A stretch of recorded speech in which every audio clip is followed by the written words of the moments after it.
qadrdonlar. Mana yana bitta nabor tayyorladik. Ko'rishlaringiz mumkin.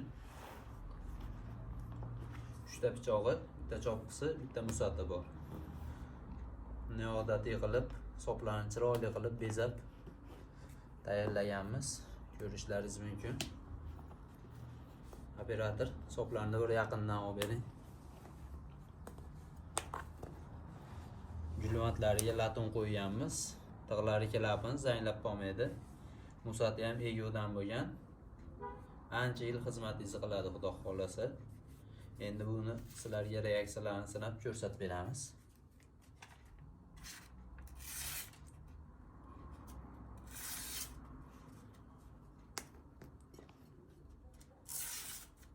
Kesishlariga gap yo'q. Xudo xolasa uyaltirib qo'ymaydi. Chopqalari ham mayda chuyda suvaylarda ursa qaytib qolmaydi.